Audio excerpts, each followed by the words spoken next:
चला मित्रांनो, आज तुम्हाला मी सांगणार आहे सायन्स आणि टेक्नॉलॉजी पार्ट 2 चे इम्पॉर्टंट क्वेश्चन. तर मित्रांनो, आपली बोर्डची एक्झाम आता जवळच आलेली आहे. सगळ्यांचं आम्हाला IMP क्वेश्चनचे सेट पाहिजे. तर मी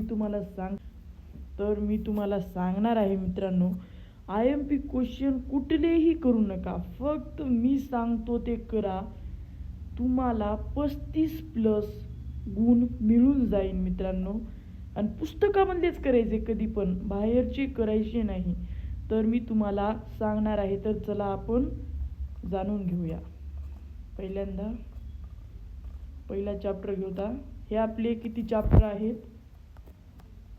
हे आपले 10 चॅप्टर आहेत. त्याच्यामधील मी आज 5 चॅप्टर घेणार आहे व त्या 5 चॅप्टरचे इम्पॉर्टंट क्वेश्चन सांगणार आहे. तर पहिला चॅप्टर आपण बघूया. पहिला चॅप्टर आहे आपला हेरिडिटी अँड इव्हॉल्युशन. हा खूपच महत्त्वाचा चॅप्टर आहे आणि या चॅप्टरमधून चांगले IMP क्वेश्चन्स निघतात. तर बघूता, जे प्रश्नाला हायलाईट केलेला आहे तोच जर तुम्ही पाठ करून गेला, अभ्यासून गेला, तर तुम्हाला 35+ गुण असे मिळू शकतात. तर मी हायलाईट केलेला आहे ट्रान्सक्रिप्शन, ट्रान्सलेशन, ट्रान्सलोकेशन. हा 3 मार्काला विचारतात. बऱ्याचदा परीक्षेत हा विचारलेला पण आहे आणि विचारू बी शकतात, ही संभावना पण आहे. तर पुढे बघता, हे तुम्ही करून जा.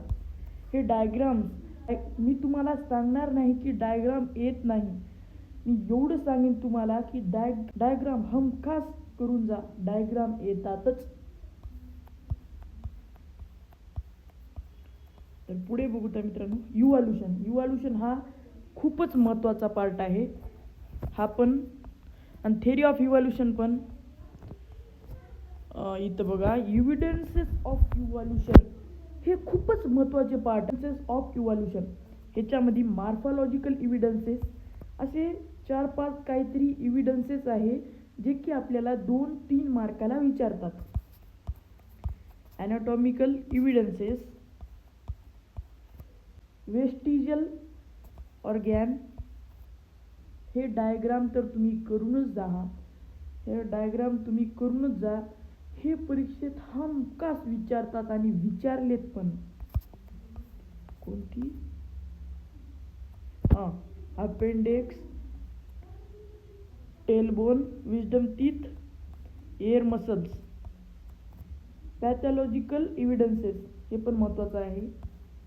याच्यामध्ये कार्बन डॉटिंग हे कन्सेप्ट खूपच महत्त्वाचं आहे. ह्याच्यावर 3 मार्काचा प्रश्न हमखास पडतो, म्हणजे पडतोच. लिहून घ्या आताच. मी तुम्हाला काही असंच सांगत नाही, पुस्तक घेऊन बसा. बरेच विद्यार्थी काय करतात, नुसतं ऐकतात. ऐकायचं नाही, पुस्तकमध्ये टिक करून घ्यायचं. कनेक्टिंग लिंक हा पण खूप महत्त्वाचा पार्ट आहे. एम्ब्रियोलॉजिकल एव्हिडन्सेस हे पण. Darwin's theory of natural selection. Darwin's theory तुम्हाला 3 मार्काला विचारतात आणि विचारलेत पण. लॅमार्किझम हा पण महत्त्वाचा आहे.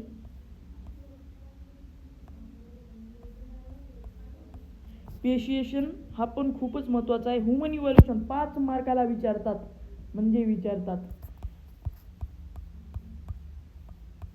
मी तर तुम्हाला सांगणार नाही मित्रांनो, एक्सरसाइज करू नका. एक्सरसाइज तुम्हाला सगळ्यांना करायचीच आहे आणि करून जावं लागते. एक्सरसाइजमधले खूप सारे प्रश्न परीक्षेत येऊ शकतात. हे सगळे एक्सरसाइज तुम्ही करून जा. दुसरा चॅप्टर बघणार आहोत आपण, life process in living organism part 1. खूप महत्त्वाचा चॅप्टर आणि ह्या चॅप्टरमधील खूप सारे प्रश्न असे बोर्ड एक्झाममध्ये येतात. तर बघूता, हे काही इम्पॉर्टंट नाही, चुकीने झालेला आहे. डायग्राम खूपच महत्त्वाची आहे. अशी तुम्हाला एक डायग्राम दिली जातील आणि त्याचे तुम्हाला लेबल्स लिहावे लागतील. ग्लायकोलायसिस, ट्रायकार्बोनिक ॲसिड सायकल ही पण खूप महत्त्वाचं आहे. इलेक्ट्रॉन ट्रान्सफर चेन ही डायग्राम. हे फ्लो चार्ट खूपच महत्त्वाचे आहे, हे तुम्ही करून जा. हे एक फ्लो चार्ट. हे सेल डिव्हिजन मी तुम्हाला सांगणार नाही, खूपच महत्त्वाचा असतो सेल डिव्हिजन. ही एक डायग्राम खूप महत्त्वाची आहे. सेल डिव्हिजन म्हणजे मायटोसिस, मिओसिस, प्रोफेन, मेटाफेज हे सगळे तुम्ही करून जा. तुम्हाला परीक्षेत देतात. एक्सरसाइज तर तुम्हाला मी सांगितलेलीच आहे. तिसरा चॅप्टर आहे life process in living organism part 2. ह्याच्यामध्ये सेक्शुअल रिप्रोडक्शन 2 मार्काला विचारतात, ते तुम्ही लिहावे. आणि ह्याच्यामध्ये sexual reproduction in unicellular organ, ह्याच्यामध्ये binary fusion, multiple fusion, budding एवढे विचारतात म्हणजे विचारतात. हे डायग्राम्स पण खूप महत्त्वाचे आहेत, हे तुम्ही हमखास करून जावे.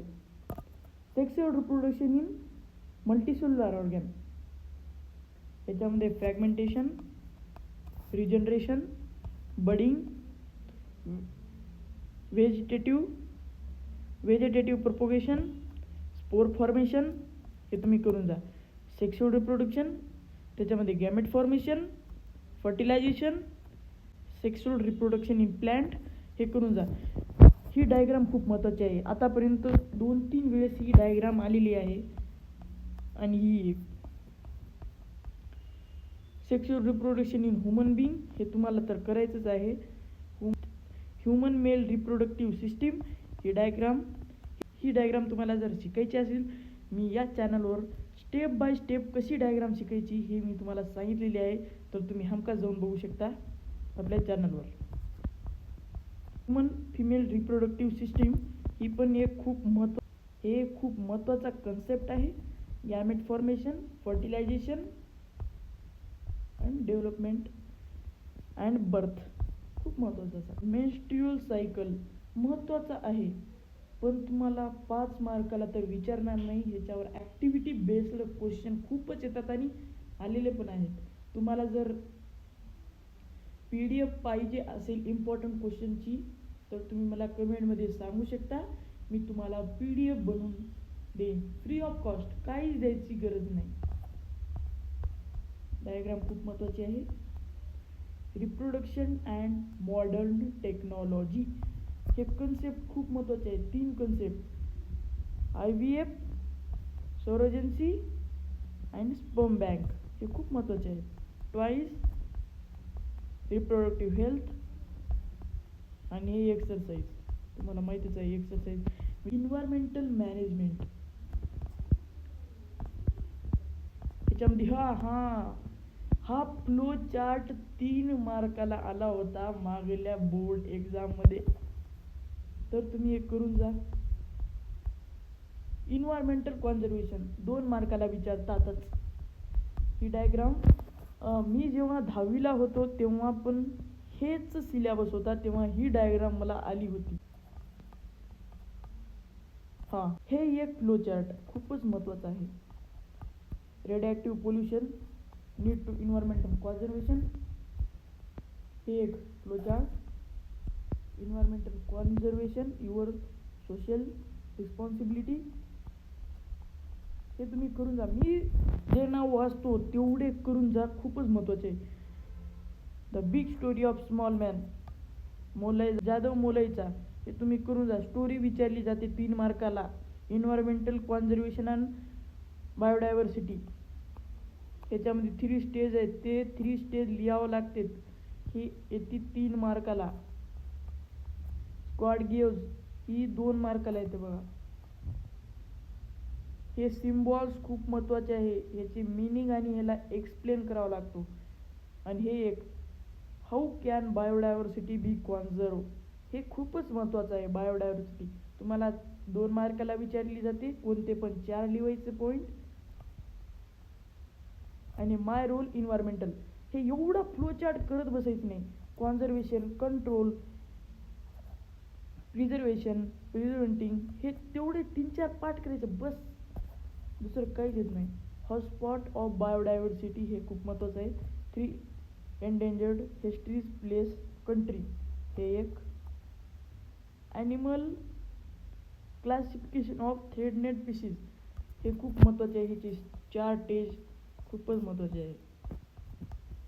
आणि हे एक्सरसाइज पण. Toward for the green energy हे आपला 5वा चार्ट. मी ह्याच्याबद्दल तुम्हाला तेवढं काही जास्त बोलणार नाही. या धड्यामधले जेवढे काही फ्लो चार्ट आणि डायग्राम आहेत आणि प्रॉब्लेम्स तेवढे पण पाठ करून गेला तुम्ही तर ह्या चॅप्टरमध्ये तुम्हाला चांगले गुण मिळू शकतात. तर हे पूर्ण असे थर्मल, न्यूक्लिअर हे सगळे हे फ्लो चार्ट पाठ करा सगळं.